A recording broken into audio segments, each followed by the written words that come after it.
The ICU was brighter than I expected. Not dramatic bright, not cinematic, just fluorescent and steady. The kind of light that makes time irrelevant. Machines hummed in soft rhythms.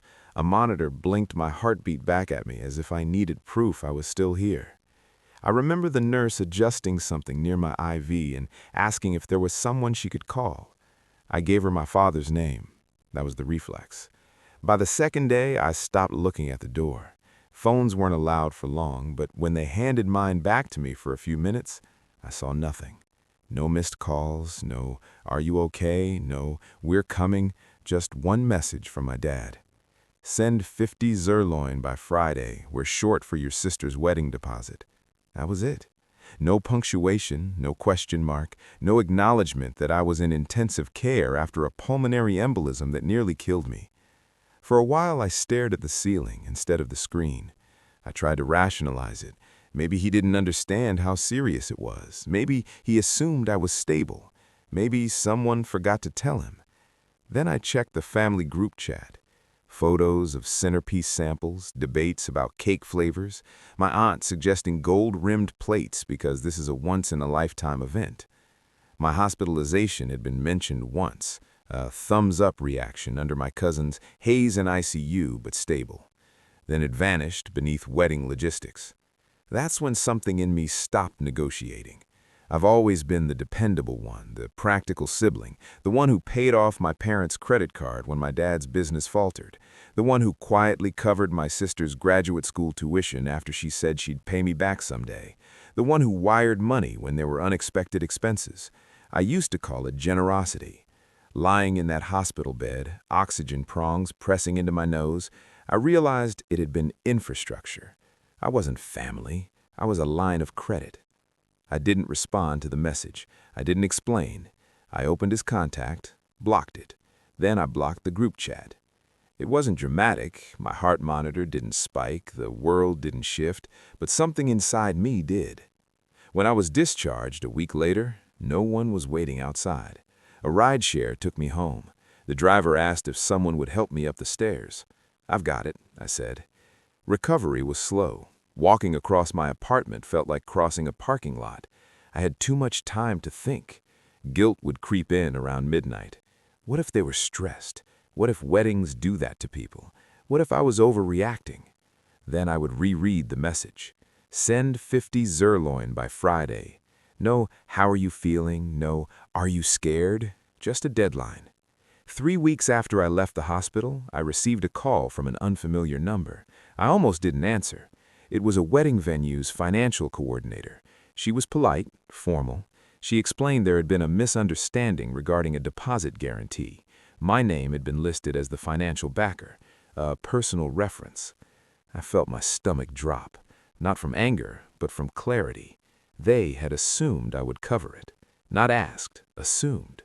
When the deposit didn't arrive, the venue issued a formal notice. Contract suspended pending payment. Dates released back into availability. She wasn't accusing me. She was verifying whether I intended to honor the commitment.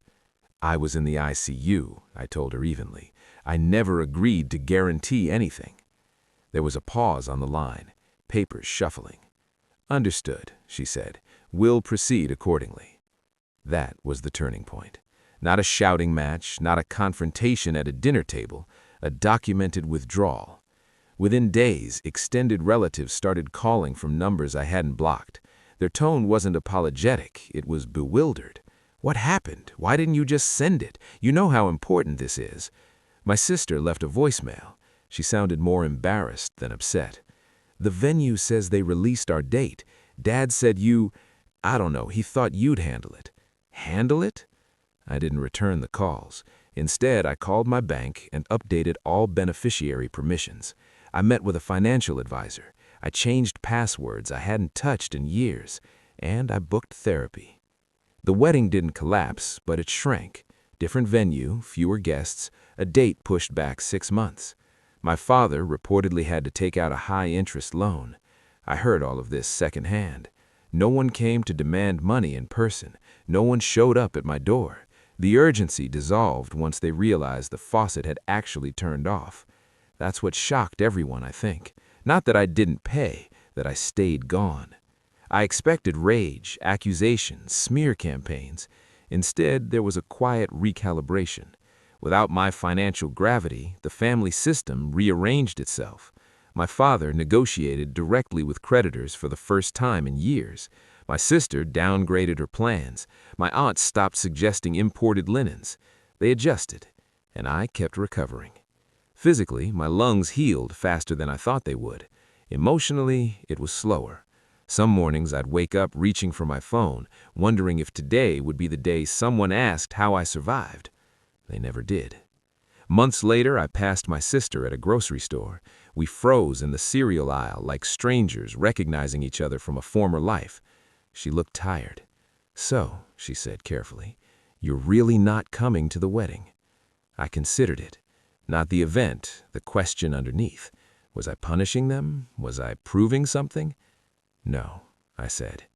She nodded once, no tears, no fight, just consequence. As she walked away, I didn't feel victorious. I felt something quieter. I had survived something that nearly killed me, and in that sterile room under fluorescent lights, I learned the difference between being needed and being valued. One costs you your health. The other doesn't ask for 50,000 while you're trying to breathe. I still think about them sometimes. Family doesn't evaporate just because you block a number. There's grief in realizing what role you actually played. But there's also relief. The monitors are gone now, the oxygen tubes, the antiseptic smell.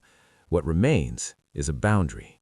And for the first time in my life, it's not negotiable.